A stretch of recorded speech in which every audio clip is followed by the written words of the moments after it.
يسوق الخير إلا الله بسم الله ما شاء الله لا يصرف السوء إلا الله بسم الله ما شاء الله ما كان من نعمة فمن الله بسم الله ما شاء الله ولا حول ولا قوة إلا بالله بسم الله وبالله ومن الله وإلى الله وعلى الله وفي الله ولا حول ولا قوة إلا بالله السلام عليكم ورحمة الله وبركاته. وعليكم السلام ورحمة الله وبركاته. Suara yang kedengaran dari atas, kedengaran gitu? Alhamdulillahi Rabbil Alamin. Alhamdulillahilladzi anzala as-sakinata fi qulubil mu'minina liyazdadu imanan ma'a imanihim. Wassalatu wassalamu ala sayyidil mursalin Sayyidina wa maulana Muhammadin wa ala alihi wa sahbihi ajma'in wa man tabi'ahum bi ihsanin ila yaumiddin. Amin ya rabbal alamin. Amma ba'd. Alhamdulillah, segala puji bagi Allah Subhanahu wa taala. Pada kesempatan malam makin niki Allah Subhanahu wa taala kembali kumpulkan kita di majelis ini, yang mudah-mudahan sebagaimana kita berkumpul pada malam hari ini di majelis ini, seperti inilah kita berkumpul nanti di raudhahnya baginda Nabi besar Muhammad sallallahu alaihi wasallam. Seperti inilah nanti kita berkumpul juga di Ka'bah. Seperti inilah kita berkumpul di padang Arafah. Dan seperti ini jualah nanti kita berkumpul bersama Rasulullah sallallahu alaihi wasallam di dalam Jannatul Firdausil A'la. Amin ya rabbal alamin. Salawat serta salam kita haturkan untuk baginda Nabi besar Muhammad sallallahu alaihi wasallam. Allahumma salli ala sayyidina Muhammadin khatamil anbiya wa ma'danil asrar wa manba'il anwar wa jamalil qaunain wa syarafid darain wa sayyidis saqalain al-maqsusi biqaba qausin. Allahumma salli wa sallim wa barik alaihi. Mudah-mudahan kita senantiasa dapat terus bersalawat untuk baginda Nabi besar Muhammad sallallahu alaihi wasallam, sehingga dengan salawat itu kita dikenali oleh baginda Nabi, kita dikenali oleh malaikat-malaikatnya Allah, dan kita dicintai oleh Allah Subhanahu wa taala. Amin ya rabbal alamin. Insyaallah pada kesempatan malam hari ini kita kembali lanjutkan kajian kita di malam Ahad yang lalu. Kita membahas tentang qalbu manusia, di mana di kesempatan malam Ahad yang lalu kita membahas tentang Allah Subhanahu wa taala meletakkan istana di dalam qalbu manusia dengan lapisan-lapisan qalbu manusia. Maka dengan mengenal lapisan qalbu itulah maka kita akan mengenal apa yang harus dilakukan dari qalbu manusia. Karena qalbu manusia dibagi menjadi 3 bagian. Ada qalbu yang sakit, ada qalbu yang mati, dan ada qalbu yang sehat. Maka qalbu atau hati yang sakit kalau tidak segera disembuhkan, maka qalbu itu akan menjadi kronis dan qalbu itu bisa saja mati. Dan apabila hati manusia sudah mati, innal ladzina kafaru sawa'un 'alaihim a'anzartahum am lam tundirhum la yu'minun khatamallahu 'ala qulubihim wa 'ala sam'ihim wa 'ala absarihim ghishawah wa lahum 'adzabun 'adzim. Apabila hati manusia sudah mati, maka didakwahi atau tidak didakwahi, dinasehati atau tidak dinasehati sama saja, semua tidak akan bermakna bagi mereka. Karena khatamallahu 'ala qulubihim, hati mereka sudah dikunci mati. Sudah tidak ada yang bisa masuk, sudah tidak bisa ada yang keluar kalau ada dikunci. Maka hatinya orang yang mati, maka hatinya tidak lagi bisa menerima kebenaran. Kemudian Allah Ta'ala tulikan telinga batinnya, dan Allah butakan mata batinnya, sehingga mata hatinya sudah tidak lagi bisa memandang yang hak, dan telinga hatinya sudah tidak bisa lagi mendengarkan kebenaran. Itulah kenapa ada orang kadang-kadang dinasihatin malah menjadi-jadi. Ada orang diberikan peringatan, didakwahi, malah dia semakin menjauh dari Allah. Kenapa? Karena orang seperti itu pertanda hatinya sudah mati. Tapi kalau orang hatinya sudah bersih, hatinya sudah sehat, maka orang itu akan menghadap Allah Subhanahu wa taala dalam keadaan selamat, di mana dijelaskan di dalam Al-Qur'an, yauma la yanfa'u malun wala banun illa man atallaha biqalbin salim. Akan datang satu hari nanti di mana kita dihisab di padang mahsyar, tidak akan selamat kecuali orang yang datang kepada Allah dengan membawa hati yang bersih, hati yang bersih. Maka pada malam hari ini insyaallah kita akan belajar satu perkara penting yang masih kaitannya dengan tasawuf, di mana Imam Yahya ibn Mu'adz Ar-Razi. Jadi di sini kalau pernah belum dengar namanya Imam Ar-Razi atau Syekh Ar-Razi. Nah, bukan Buya Ar-Razi, bukan. Ini Ar-Razi zaman dulu, ya. Yahya ibn Mu'adz Ar-Razi. seorang ulama yang luar biasa, di mana beliau ini masyhur dengan berbagai pemahaman keilmuan yang dalam dan masyhur dalam amal-amal beliau serta kedekatan beliau dengan Allah Subhanahu wa taala. Di mana beliau mengingatkan kita bahwa Allah Subhanahu wa taala memberikan hamba itu satu ilmu yang disebut dengan ilmu hikmah atau ilmu laduni. Yang mana ilmu hikmah atau ilmu laduni itu tidak sama dengan ilmu yang lainnya. Ilmu laduni itu adalah ilmu yang didapatkan seseorang melalui ilham Allah Subhanahu wa taala, tidak melalui perantaraan belajar maupun diajarkan.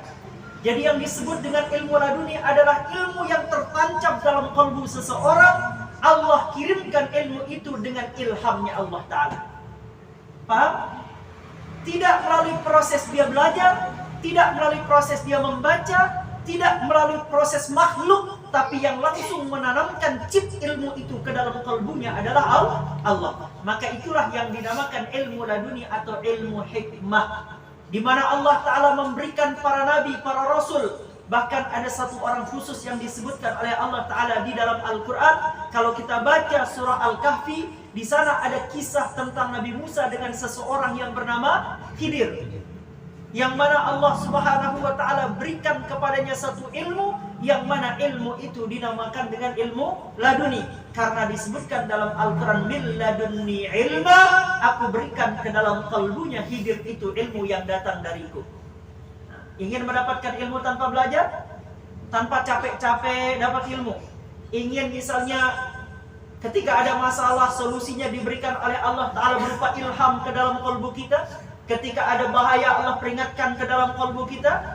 Maka siapa yang ingin mendapatkan ilmu laduni, yang ingin mendapatkan ilmu hikmah, maka perhatikan apa yang diberitahukan oleh Imam Yahya ibnu Mu'adz Ar-Razi, di mana dalam satu ungkapan disebutkan, Innallaha idza ahabba 'abdan, Innallaha idza ahabba 'abdan dzaba qalbahu lillahi ta'ala. Waalaikumsalam. Innallaha idza ahabba 'abdan dzaba qalbahu ilaihi. Apabila Allah Ta'ala mencintai seorang hamba, maka Allah akan menarik kalbunya kepada Allah. Yang ulang. Innallaha idza ahabba 'abdan dzaba qalbahu ilaihi. Jikalau Allah Ta'ala mencintai seorang hamba, maka Allah akan menarik hati hamba itu untuk condong kepada Allah. Yang ulang biar paham. Innallaha idza ahabba 'abdan dzaba qalbahu lillahi ta'ala.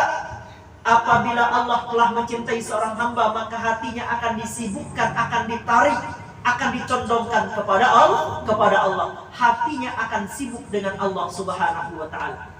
Maka Imam Yahya ibnu Mu'adz Ar-Razi menyebutkan, siapa yang ingin mendapatkan ilmu laduni, siapa yang ingin mendapatkan ilmu hikmah, yang mana ilmu laduni itu adalah ilmu yang didapatkan tanpa proses belajar mengajar, tapi ilmu itu didapatkan melalui ilham Allah Ta'ala ke dalam kalbu seorang hamba, tidak melalui perantaraan makhluk, tapi dari Khalik kepada makhluk yang dipilih oleh Allah Subhanahu wa Ta'ala. Apa syarat untuk mendapatkan ilmu laduni? Mau punya ilmu laduni, atau mau keluarga punya ilmu laduni, atau anak keturunannya punya ilmu laduni? Maka beliau menyebutkan di dalam ungkapan beliau, al-hikmatu tahwi minas sama'i ilal qulub. Sesungguhnya ilmu hikmah atau ilmu laduni itu Allah turunkan dari langit ke dalam hati-hati manusia. Sesungguhnya ilmu laduni atau ilmu hikmah Allah turunkan dari langit ke dalam kalbu manusia. Fala taskun fi qalbin fihi arba'u khisal. Tapi ilmu hikmah atau ilmu laduni tidak akan masuk ke dalam hati yang ada 4 perkara. Kalau ada 4 perkara ini dalam hati seorang manusia, maka mustahil manusia itu akan mendapatkan ilmu laduni. Syaratnya apa? Bebaskan hati dari 4 perkara ini. Apa yang pertama? Ar-rukunu ilad dunya. Assalamualaikum. Ilmu laduni tidak akan masuk ke dalam hati manusia apabila di dalam hatinya ada penyakit kalbu namanya ar-rukunu ilad dunya. Tahu artinya ar-rukunu ilad dunya? terlalu condong kepada dunia, terlalu sibuk dengan dunia sampai lupa akhirat. Orang yang dalam hatinya ada hubbud dunia berlebihan, orang yang di dalam hatinya ada kecondongan terhadap dunia, orang yang di dalam hatinya kepentingannya lebih banyak dunia, maka orang itu tidak akan pernah Allah tanamkan dalam kalbunya ilmu laduni. Paham ya? Jadi yang pertama, orang yang dalam hatinya ada kecondongan, kecenderungan, kecintaan berlebihan kepada dunia, maka ia tidak akan mendapatkan ilmu laduni. Allah tidak akan berikan dia langsung ke dalam kalbunya berupa ilmu hikmah dan ilmu laduni. Nih. Maka sekarang kita muhasabah, kira-kira kita nih lebih banyak mikirin dunia apa mikirin akhirat? Kita kira-kira tiap hari lebih banyak mikirin makanan, mikirin pakaian, mikirin uang, atau mikirin bagaimana kita persiapkan bekal untuk akhirat. Nah, nih kita indang-indang ya. Kita sama-sama bermuhasabah. Apakah lebih banyak yang kita lakukan setiap hari itu memikirkan urusan dunia, ataukah setiap hari kita berpikir untuk kehidupan akhirat? Yang mau tanya, kehidupan kita di dunia ini selamanya atau sementara? Sementara. Di akhirat? Selamanya. Kira-kira kehidupan kita ini di dunia ini fana atau kekal? Yang kekal mana? Kenapa kita justru lebih sibuk dengan dunia daripada akhirat, padahal dia fana, padahal dia sementara? Contoh, kalau misalnya pelungguh senamian punya anak, punya cucu, ngekos, kira-kira yang namanya orang kos tahu nggak kalau dia akan berhenti ngekos di sana? Kira-kira orang ngekos renovasi rumah nggak? Kira-kira orang ngekos itu dia biaya mahal nggak untuk perbaiki kosannya? Tidak. Karena itu adalah tanggung jawab yang punya kosan. Maka kita di dunia ini tidak lebih seperti orang yang sedang ngekos. Kita sedang ngontrak di dunia. Kita akan tinggalkan kontrakan dunia kita ini untuk berpindah ke akhirat. Maka orang yang mendapatkan ilmu laduni atau ilmu hikmah adalah orang yang sadar bahwa dunia bukan tempat tinggal, tapi dunia adalah tempat meninggal. Saya ulang, dunia bukanlah tempat tinggal, tapi dunia tempat meninggal. Tempat mati, bukan tempat hidup. Dunia ini gak abadi. Maka kalau ingin mendapatkan ilmu laduni atau ilmu hikmah, ingin diberi ilmu langsung oleh Allah ke dalam kalbunya melalui ilham, maka jangan terlalu khawatirkan dunia, jangan terlalu condong dunia sampai lupa akhirat, sibuk berdagang, lupa sembahyang. Nah, coba sibuk nonton sinetron. Ini lagi bagus sinetron, ini jangan ganggu sampai akhirnya lupa kita ibadah. Sibuk bergosip, ngomongin si ini si itu ya, dia begini-gini ya, maka ya tetap gendut padahal sudah dia minum obat diet. Coba bergosip aja kerjaannya, hal yang tidak perlu digosipkan, sampai lupa istighfar. Maka orang seperti itu tidak akan Allah tanamkan ke dalam dirinya ilmu laduni atau ilmu hikmah. Ini yang pertama. Yang kedua, al-hikmatu tahwi minas sama'i ilal qulubi fala taskun fi qalbin fihi arba'u khisal. Ilmu laduni, ilmu hikmah Allah turunkan dari langit ke dalam kalbu manusia. Maka ilmu laduni tidak akan tinggal, tidak akan masuk ke dalam hati apabila di dalam hati itu ada 4 penyakit, ada 4 perkara. Yang kedua, hammu gadin. Orang yang di dalam hatinya ada kekhawatiran tentang hari esok. Biasa inak-inak suka khawatir mangan apa besok. Dari mana dapat biaya sekolah anak? Bagaimana pekerjaan anak kita nanti? Pokok sudah wajib kuliah, supaya dengan kuliah kamu dapat pekerjaan. Pada akhirnya apa? Tujuan dia sekolah, tujuan dia kuliah bukan untuk Allah, tapi untuk cari pekerjaan. Maka siapa yang di dalam hatinya ada kekhawatiran tentang hari esok dalam urusan dunia, maka orang itu tidak akan mendapat ilmu laduni. Maka itu akan jadi hijab kalbunya dari ilmu laduni. Maka jangan khawatirkan dalam urusan dunia perkara besok. Saya ulang, jangan khawatirkan hari esok dalam perkara dunia. Jangan khawatir besok makan apa, jangan khawatir besok biaya sekolah pakai apa, jangan khawatir tentang hari esok dalam urusan dunia, tapi khawatirlah tentang hari esok dalam urusan akhirat. Kita kebalik, khawatir kita besok urusan dunia, tapi tidak khawatir hari esok kita di akhirat. Banyak yang kayak gitu. Kita belum bayar PDAM, belum listriknya sudah bunyi-bunyi, ini pakai apa kita bayar? Khawatir. Kekhawatiran terhadap dunia itulah hijab yang menghalangi masuknya ilmu laduni. Maka kebalikan sekarang, kita balik. Khawatir terhadap apa? Akhirat, jangan khawatirkan dunia. Maka Allah Ta'ala dalam hadis kursi mengatakan, au kama qala Nabi sallallahu alaihi wasallam, qala Allah Ta'ala di dalam hadis kursi, di mana Allah mengatakan, la tas'alni an rizki ghad kama la as'aluka an amalika ghad. Jangan tanya aku makan apa besok, jangan tanyakan rizki apa yang kuberikan padamu esok, karena aku juga tidak menanyakan apa amalmu besok. Maka jangan khawatir makan apa, rizkinya seperti apa besok. Tapi yang kita khawatirkan, kalau saya besok meninggal sudah banyak nggak perbekalan. Kalau besok saya dipanggil Allah sudah banyak nggak istighfarnya. Kalau saya besok menghadap Allah sudah banyak nggak salawatnya. Kalau saya menghadap besok kepada Allah husnul khatimah apa su'ul khatimah. Kalau besok saya dipanggil Allah, saya ditimbang amalnya oleh Allah, beratan yang baik apa beratan yang buruk. Itu yang kita khawatirkan. Jadi mulai isi kolbunya dengan kekhawatiran akhirat, bukan isi kolbu dengan kekhawatiran dalam urusan dunia. Maka siapa yang khawatir terhadap urusan dunianya di hari esok, maka orang itu justru akan Allah jauhkan dia dari kebahagiaan dunia. Maka orang yang masih khawatir urusan dunia, maka dia tidak akan mendapatkan ilmu. Yang ketiga, ilmu laduni tidak akan masuk ke dalam hati manusia apabila ada hijab yang ketiga. Hijab yang ketiga itu hasadu akhin, apabila dia masih iri kepada orang lain. Ilmu laduni atau ilmu hikmah tidak akan masuk ke dalam kalbu seorang manusia apabila masih ada rasa iri di dalam hatinya. Iri hanya boleh terjadi pada dua perkara. Iri itu boleh hanya ada dua.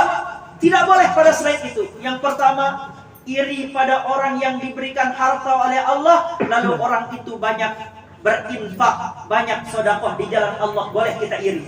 Apa yang kita irikan? Masya Allah, orang itu bisa sedekah, masa saya tidak bisa? Orang itu bisa berzakat, masa saya nggak bisa? Orang itu bisa berinfak, masa nggak bisa? Maka alhamdulillah ini sudah dibuat. Ini kotak kurban. Nanti kita isi barang-barang ya. Kita isi berapapun yang ada. Target kita tahun depan bisa beli sapi tidak hanya 1 tapi 5. Jadi majelis taklim kita beli 5 nanti sapi, kita bagikan dagingnya ke pelosok-pelosok. Maka kita boleh iri pada orang dalam dua perkara. Yang pertama, iri pada orang yang Allah berikan ia harta, tapi hartanya ia habiskan berinfak dan sedekah di jalan Allah. Itu boleh kita iri. Ya Allah, jadikan saya kaya biar saya bisa seperti dia ya Allah. Dia zakat, dia sedekah, dia infak ya Allah. Dia bangun masjid ya Allah. Dia bagikan sembako ya Allah. Dia kurban ya Allah. Dia umrah ya Allah. Dia haji ya Allah. Maka berikan saya seperti Engkau beri kepada dia ya Allah. Boleh.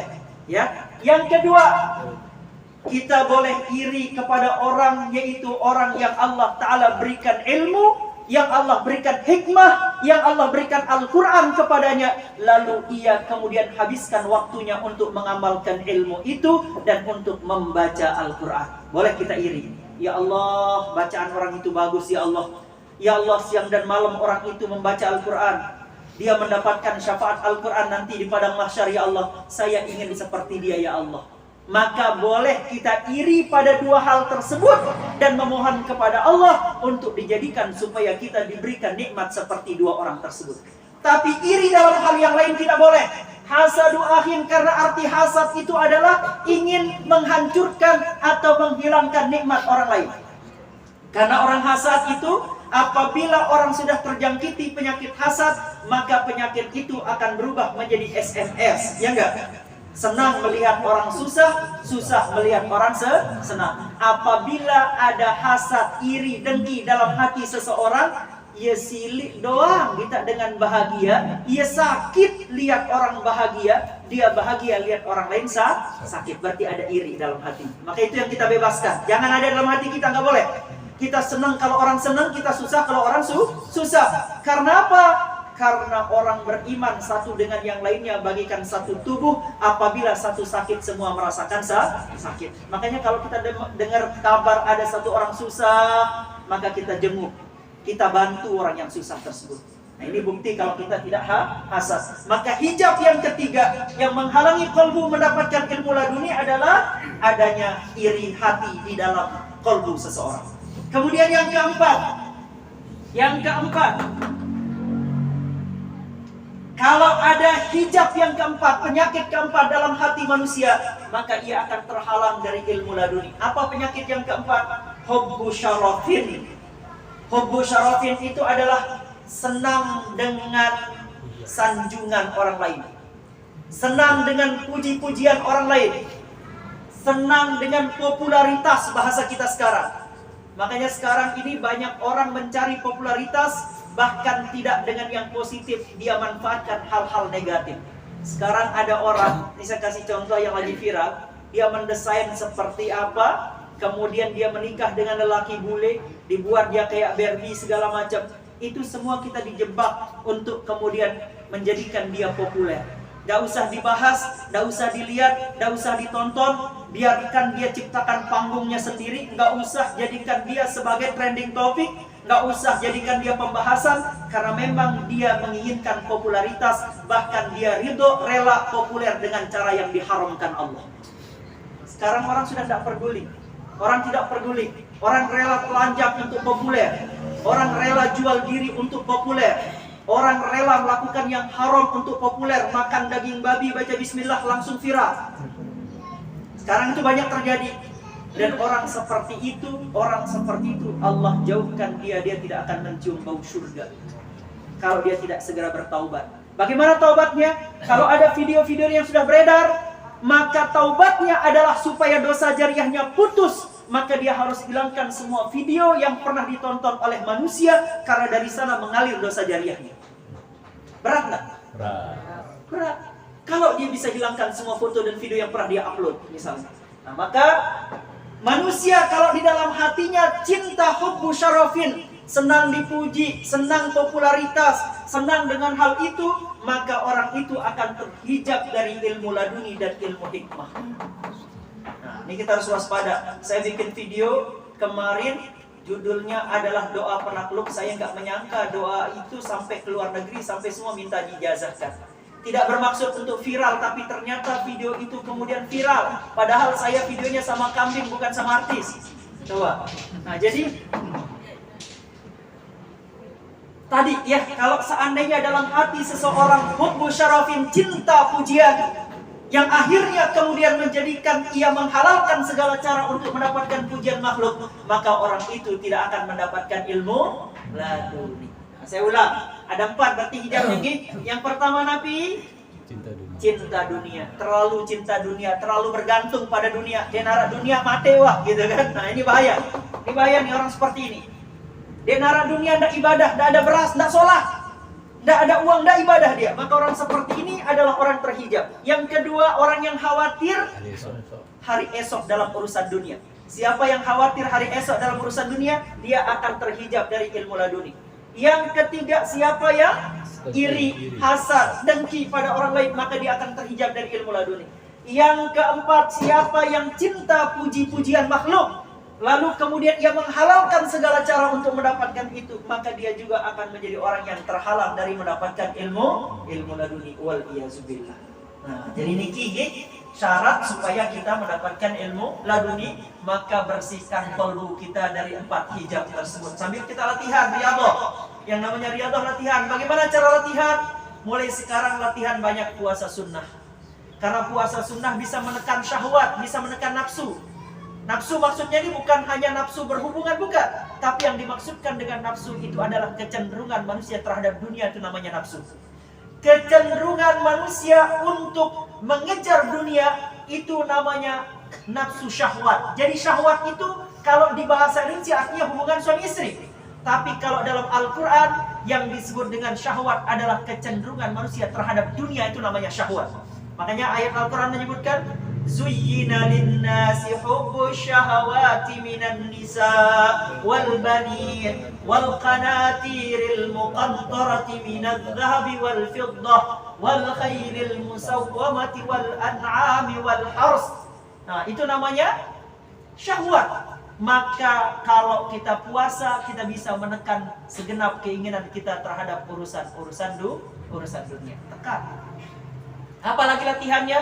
Latihan untuk kita tidak batal wudu. Mudawamatul wudu. Dalam keadaan wudu batal lagi wudu. Batal lagi, wudu lagi, terus ulang gitu. Wudu batal, wudu lagi gitu. Jangan sampai putus ya wudunya. Usahakan untuk tetap dalam keadaan berwudu. Tidur dalam keadaan berwudu, menyentuh pasangan dalam keadaan berwudu, selesai itu dalam keadaan berwudu. Terus usahakan seperti itu.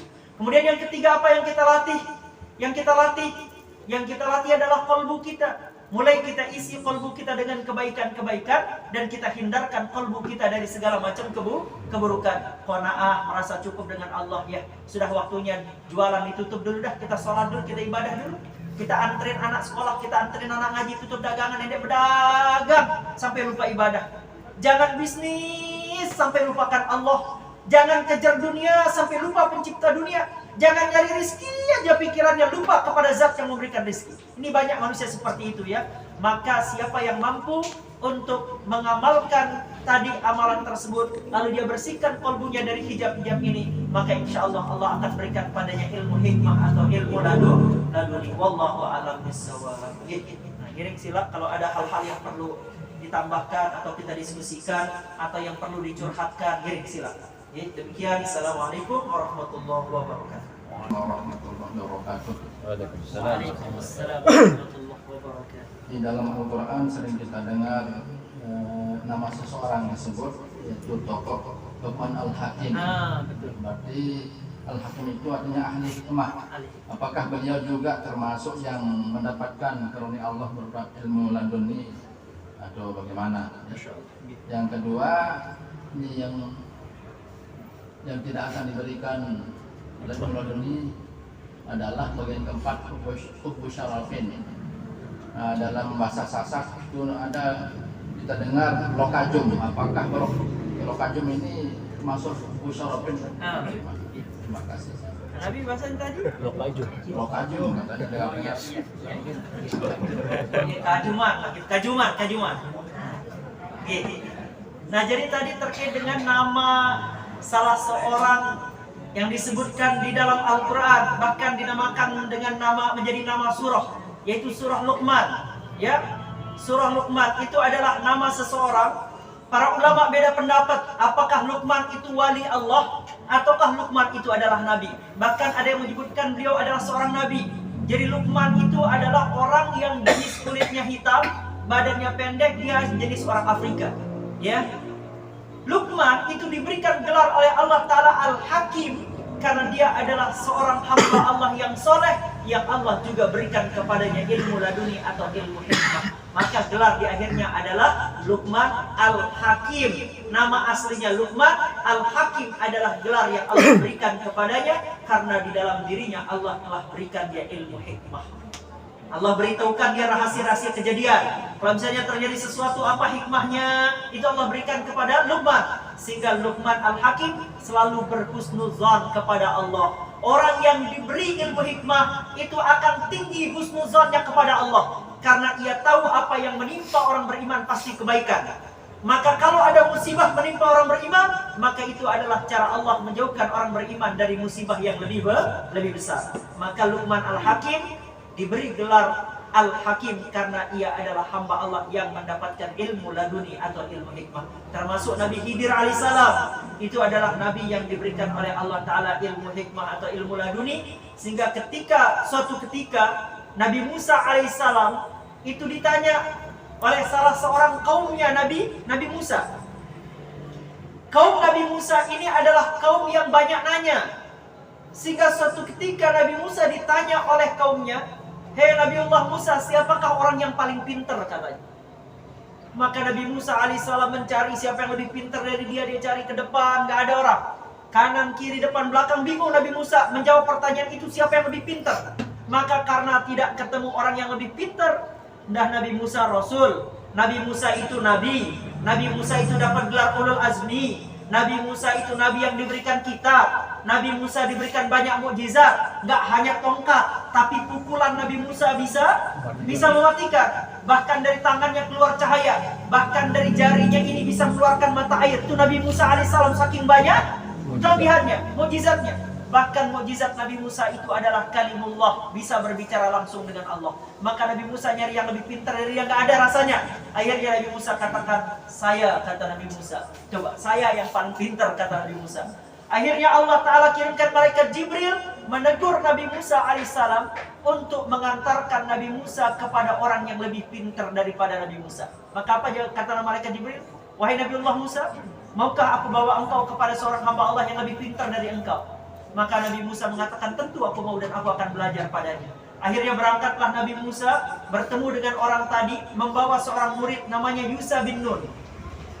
Dia bawa seorang murid namanya Yusha bin Nun. Nanti Yusha itu jadi nabi. Coba, pengikut nabi jadi nabi.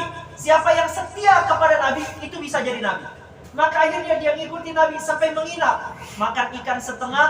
Begitu kemudian malam keluar ikan itu ke lautan. Makanya sampai sekarang kalau ada orang mancing, ada orang berjaring, itu ada ikan badannya sebelah. Itu kalau dalam bahasa Arab namanya samak Musa, ikannya Nabi Musa alaihissalam. Akhirnya mereka lanjutkan perjalanan. Begitu lapar Nabi Musa, dibuka baru keingat ternyata semalam ikan itu udah nyemplung ke lautan. Maka Nabi Musa mengatakan, itu tanda kita balik ke sana, di sana hamba yang kita cari. Begitu kemudian mencari orang tersebut, bertemulah ia dengan seorang hamba yaitu Nabiullah Khidir, ya. Khidir itu gelarnya, karena kemanapun dia pergi sesuatu akan jadi hijau, yang kering jadi hijau. Kemanapun dia pergi yang tidak makmur jadi makmur. Itu Nabi Khidir alaihissalam. Akhirnya di sana dia belajar kepada Nabi Khidir alaihissalam dengan syarat jangan banyak nanya, jangan banyak komplain, kata Nabi Khidir alaihissalam. Akhirnya begitu mengikuti Nabi Khidir alaihissalam, pinjam perahu orang, tahu-taunya selesai pakai perahu orang dibolongin. Marah Nabi Musa? Marah. Kenapa marah? Kita tadi udah capek pinjam punya orang, kok punya orang kita bolongin? Kan salah. Harusnya punya orang ini kita kasih lebih bagus, jangan kita bolongin. Satu, udah tuh pertanyaan dari Nabi Musa. Ketika Nabi Musa alaihissalam berjalan dengan Nabiullah Khidir alaihissalam, ketemu anak kecil, panggil, sini kamu nak. Begitu sampai di hadapan Nabi Khidir, langsung dipenggal lehernya, meninggal, mati anak kecil. Komplain Nabi Musa, dia kan anak kecil, gak punya dosa, kenapa harus mati gitu kan? Nah itu dua. Yang ketiga, ketika jalan sama Nabi Khidir alaihissalam, dia ketemu rumah itu roboh. Sementara mereka kehabisan bekal, minta makan, minta minum sama orang gak dikasih. Yaudah, akhirnya kemudian mereka bangun rumah yang roboh itu. Tentunya selesai bangun, minta makan, minum juga tetap gak dikasih. Komplain Nabi Musa, kita capek-capek bangunin orang rumah, kita gak dapat minum, gak dapat makan. Maka disitulah dibongkar oleh Nabi Khidir alaihissalam apa rahasia dari apa yang dia lakukan, bahwa semua yang dilakukan Nabi Khidir itu berdasarkan ilham dari Allah, langsung dari Allah, perintah Allah. Maka barulah Nabi Musa alaihissalam tersadar kalau ternyata ada orang yang lebih pintar dari Nabi Musa, yang akhirnya Nabi Musa dapat juga ilmu laduni karena pertemuannya dengan Nabi Khidir alaihissalam, dan itu diceritakan di dalam surah Al-Kahfi. Nah, ini penting ya, terkait tadi dengan ilmu laduni. Kemudian yang tadi pertanyaan berikutnya, biasa di Lombok orang kajuman, ya. Kajuman itu yang misalnya standing apa karena ingin dipuji, atau melakukan suatu perbuatan karena pujian. Maka orang yang melakukan suatu perbuatan karena mengharapkan pujian makhluk, maka orang itu telah membatalkan amalnya. Karena orang yang beriman, orang yang hatinya bersih, baginya akan sama pujian dengan hinaan. Karena pasti hidup di dunia itu ada hinaan. Maka orang yang mampu bertahan dalam hinaan maupun pujian, dia tetap sama berbuat dalam hinaan maupun pujian, maka orang itulah yang lulus dan lolos dari pujian Allah Subhanahu wa taala dalam kehidupan dunia ini. Maka oleh karena itulah penting tadi kita membersihkan kalbu kita dari segala sesuatu selain dari Allah Subhanahu wa taala. Karena tadi di awal saya sebutkan, innallaha idza ahabba 'abdan jadzaba qalbahu ilaihi. Jika Allah telah mencintai seorang hamba, maka Allah akan tarik hatinya untuk Allah, maka dia akan disibukkan dengan Allah. Mudah-mudahan kita semua adalah orang-orang yang disibukkan hati kita dengan Allah, ya. Amin ya rabbal alamin. Kira kalau ada pertanyaan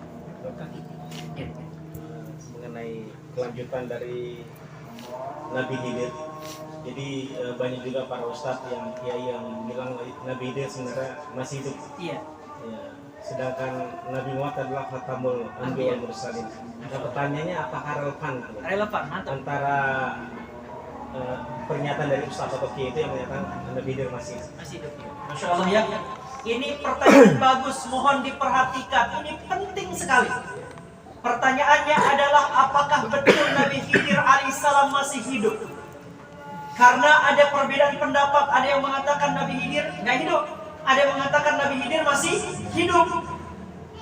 Kalau kita lihat dari beberapa bukti konkret tentang Nabi Khidir alaihissalam, pendapat yang kuat dan yang paling valid itu adalah bahwa Nabi Khidir alaihissalam masih hidup. Sebagaimana Allah Subhanahu wa taala masih menghidupkan Nabi Isa alaihissalam dan akan diturunkan di akhir zaman. Nabi Isa akan turun nanti di akhir zaman. Padahal ada hadis yang menyebutkan ya, la nabiyya ba'di, tidak ada nabi setelahku. Ya, tidak ada nabi yang diutus setelah Nabi Muhammad. Tidak ada nabi yang dipilih setelah Nabi Muhammad.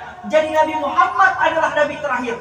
Tapi Nabi Khidir dan Nabi Isa alaihissalam itu masih hidup nanti di zaman Nabi Muhammad.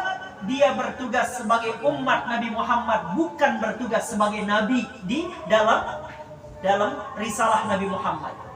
Jadi Nabi Khidir alaihissalam, Nabi Isa alaihissalam ketika turun nanti Nabi Isa alaihissalam, maka dia bukan lagi nabi, tapi dia adalah umatnya Nabi besar Muhammad sallallahu alaihi wasallam. Apa buktinya?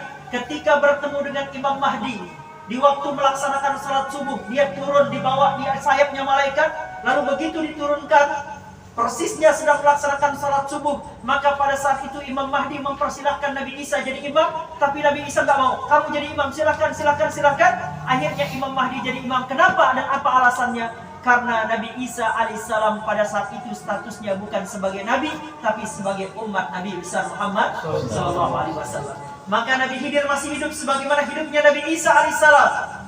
Kemudian bukti yang menunjukkan hidupnya Nabi Khidir alaihissalam adalah perpindahan dari nabi ke nabi, bahwa Nabi Khidir berjumpa dengan nabi-nabi, berjumpa dengan Nabi Musa, berjumpa dengan Nabi, bahkan dengan Nabi Muhammad. Pada saat sakaratul maut, Nabi Khidir alaihissalam itu ada bersama dengan baginda Nabi sallallahu alaihi wasallam di rumahnya baginda Nabi sallallahu alaihi wasallam, menemani sakaratul mautnya baginda Nabi besar Muhammad sallallahu alaihi wasallam. Di zaman Sayyidina Umar bin Khattab bertemu dengan Nabi Khidir alaihissalam. Bahkan di zaman Sayyidina Ali karamallahu wajhah, ketika Sayyidina Ali tawaf mengelilingi Ka'bah, lalu kemudian pada saat tawaf ia mendengarkan seseorang berdoa dengan doa yang tidak pernah didengar oleh Sayyidina Ali karamallahu wajhah. Maka kemudian pada saat itu Sayyidina Ali menghampiri, siapa engkau? Maka kemudian orang itu menjawab, aku adalah saudaramu Khidir. Maka kemudian Sayyidina Ali diajarkan doa yang kalau kita cari Rotibul Haddad, kalau kita lihat rotibnya Tuan Guru Ibrahim Al-Khalidi, terdapat di dalam rotibnya beliau itu doa yang diajarkan Nabi Khidir alaihissalam kepada Sayyidina Ali karamallahu wajhah.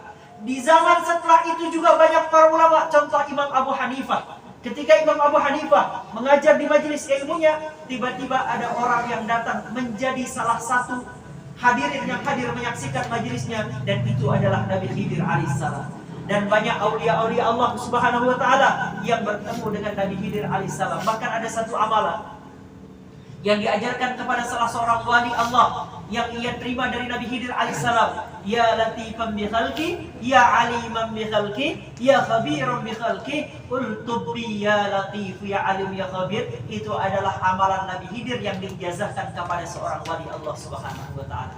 Jadi kalau ada yang tadi menyatakan Nabi Khidir sudah tidak ada karena la nabiyya ba'di, maka jawabannya adalah sebagaimana Nabi Isa alaihissalam sekarang masih hidup, maka Nabi Khidir pun masih hidup, diizinkan oleh Allah Ta'ala, tapi hidupnya dia bukan sebagai Nabi, tapi sebagai umat baginda Nabi besar Muhammad SAW.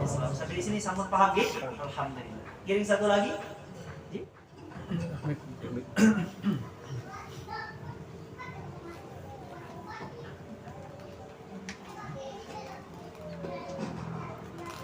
Bismillahirrahmanirrahim. Assalamualaikum warahmatullahi wabarakatuh. Waalaikumsalam warahmatullahi wabarakatuh. Mungkin ini agak nyeleneh sih Ustaz ya. Pertanyaan ada dua yang saya mau tanyakan. Yang pertama, dengan ilmu laduni ini di era modern, digitalisasi, perkembangan zaman yang begitu canggih dan begitu pesat ini, bisa nggak? Artinya mungkin jangan ilmu ladunnya loh, bucu-bucu ladun ini, misalnya Ustaz. Sekarang kita mau bilang akhirat aja, tidak terlalu dunia. Memang mungkin awalnya suaminya memang udah ibadah bijil haram rezeki jemaah. Satu sisi istrinya dia bilang, ya tidak tadi kita mau terakhir anak sekolah macam mali pikir dunia kan. Sampai rumah lagi ditanya sama istri. Terus tidak usah begibah, tidak ngumpul nanti ini sama teman, sama sosialita, sama orang geng-geng arisan, tidak ngumpul, cuma handphone atau Ustaz. Pikirannya teman dia begibah kan? Randy kejahat, Sahnas, buka, gitu terus kan? Nanti ada gosip apa lambe turah lagi. Mungkin zaman Rasulullah belum ada lambe turah kan? Nah, artinya kalau di era yang sekarang ini Ustaz, nah bagaimana kita artinya biar bisa ya tipis-tipis ke arah itulah gitu Ustaz. Nah terus yang kedua terkait mungkin di luar tema ini Ustaz, kalau kita pergi ziarah ke kuburan mungkin nenek atau kakek atau handi toladan itu terkait tentang penaburan bunga di atas makam itu secara syariat itu seperti apa sih Ustaz? Itu aja sih yang saya mau tanyakan. Assalamualaikum warahmatullahi wabarakatuh. Waalaikumsalam warahmatullahi wabarakatuh. Alhamdulillah, ini pertanyaan bagus nih. Yang pertama, di zaman seperti sekarang dengan berbagai ujian, berbagai persoalan sedang terjadi di tengah umat manusia, apakah masih mungkin orang bisa dapat ilmu laduni walaupun hanya cipratan-cipratan dari ilmu laduni? Ya. Justru ilmu laduni itu akan semakin dahsyat ketika semakin besarnya ujian. Semakin besarnya cobaan, maka itu akan menentukan kapasitas seseorang dan kualitas orang di hadapan Allah. Al-ajru ala qadril masyaqqah. Balasan Allah itu tergantung tingkat ujian yang dihadapi seseorang. Mungkin dulu di zaman para sahabat belum ada pariwisata, belum ada bule-bule telanjang. Ya, mungkin dulu di zaman para sahabat belum ada internet. Sehingga baginda Nabi SAW sebutkan, sungguh nanti beruntung orang yang beriman di akhir zaman, ya enggak? Sampai sahabat cemburu. Siapa mereka orang yang kau cintai, orang yang kau rindu ya Rasulullah, orang yang sangat kamu kageni ya Rasulullah, orang yang akan sangat dekat dengan engkau dalam surga ya Rasulullah. Bukankah kami orang yang cinta engkau ya Rasulullah? Bukan, kalian sahabatku. Justru yang kumaksudkan mereka ikhwani saudaraku itu adalah orang yang dia belum pernah melihatku, belum pernah berjumpa denganku, tapi beriman denganku, dialah saudaraku, kata Rasulullah SAW. Kalau sahabat, tapi kalau saudara lebih dekat dari sahabat. Siapa saudaranya Rasulullah? Orang yang tidak pernah berjumpa dengan Rasulullah, orang yang tidak pernah dekat dengan Rasulullah, tapi dia beriman kepada Rasulullah, maka dia adalah saudaranya Rasulullah SAW. Maka kita yang mampu mempertahankan qalbu kita di zaman yang seperti sekarang ini, jauh dari Nabi, jauh dari Rasul, banyak godaan, banyak cobaan, maka justru ilmu laduninya akan semakin dahsyat, semakin luar biasa kalau kita mampu menjaga. Walaupun hati kita bukan seperti hati sahabat, walaupun hati kita bukan seperti hati wali, tapi kita mampu menjaga hati di tengah banyak orang yang mengalami kerusakan hati, maka ilmu laduninya Allah udah gak usah kasih cipratan, udah full sudah kasih di ilmu ladunia itu kan. Nah, itu ada yang seperti itu. Nah, jadi di zaman sekarang bisa terjadi, sangat bisa terjadi, sangat mungkin terjadi. Ini pertanyaan yang bagus. Apa hukumnya? Karena sebagian orang mengatakan itu nggak boleh, nggak pernah ada ajaran dari Rasulullah. Tapi begini kiasnya. Suatu hari baginda Nabi SAW bersama seorang sahabat. Ini ada seorang sahabat lewatin kuburan. Ketika lewat di kuburan, Rasulullah SAW berhenti sebentar. Apa kata Rasulullah? Aku mendengarkan dua orang dalam kubur ini menangis. Lalu sahabat bertanya, kenapa mereka menangis ya Rasulullah? Karena dosa mereka kecil, dua nih. Yang satu itu yamsi bin nasi bin namimah. Yang satu suka mengadu domba. Maka dia menangis dalam kubur disiksa. Yang satu la yastanji minal baul. Dia nggak bisa cara istinja. Dia nggak tahu cara istinja taharah, kencing berdiri, ciprat sana sini. Hati-hati, ini terutama cowok-cowok. kencing berdiri ciprat di celana, itu masuk kita dalam orang yang akan menangis dalam kubur nanti. Maka ada caranya, berdehem, ditarik, diurut, diletik, itu ada sunnahnya itu. Ya, nanti insya Allah kita belajar dalam ilmu fikih. Nah, gara-gara tidak bisa membersihkan kencingnya, maka orang itu menangis dalam kubur. Apa yang dilakukan Rasulullah? Dia ambil pelepah kurma yang masih basah, dia potong, ditancapkan di atas kuburan. Nih, ditancap. Apa kata Rasulullah? Saya berharap kepada Allah selama ini masih basah, maka akan meringankan azab orang yang sedang dalam kubur. Coba, apa yang ditancap? Pelepah kurma. Selama dia basah, dia akan meringankan siksaan orang dalam kubur. Itulah kenapa orang tua kita menganjurkan menanam pohon Kamboja. Pohon sesuatu lah di kuburan. Itu apa? Selama pohon itu hijau berada di atas kuburan, maka selama itu dia akan berdoa meringankan siksaan bagi orang yang ada dalam kubur. Termasuk rampai bunga-bunga tadi. Selama dia basah, maka selama itu dia akan mendoakan orang dalam kubur itu untuk diringankan siksanya. Sampai di sini paham ya? Termasuk bambu yang ditancap. Termasuk bambu, termasuk pohon, termasuk bunga. Kiasnya dari mana? Kiasnya dari tadi hadis baginda Nabi besar Muhammad. Kenapa ada orang gampang membid'ahkan dan mengkafirkan? Kenapa orang gampang membid'ahkan dan mengkafirkan? Kenapa coba? Disebabkan karena mereka tidak pakai kias. Kalau kita ada Al-Quran, ada hadis, ada ijma, ada apa? Kias. Kias ini punya turunan, nanti saya jelaskan. Kias ini punya turunan panjang. Kenapa akhirnya banyak orang bid'ah kafir? Karena mereka hanya berhenti pada Al-Quran hadis. Tidak pakai ijma, tidak pakai kias. Jadi masadirut tasyri' ahlus sunnah wal jamaah adalah Al-Quran, hadis, ijma, dan kias. Ini panjang. Kalau belajar fikih baru kita paham. Ya, ini pertanyaan Haji Riyad. Karena dia sekarang ini sudah mau jadi dosen syariah, harus dia tahu ini ya. Insyaallah ya. Allah a'lam bishawab. Mudah-mudahan Allah berkahi kita. Mudah-mudahan Allah Subhanahu wa taala kumpulkan kita dalam kebaikan. Semua diberikan kelancaran, kemudahan, barokah, berkumpul dalam kebaikan. Zahiran wa batinan bi barakati wa karamatil Fatihah.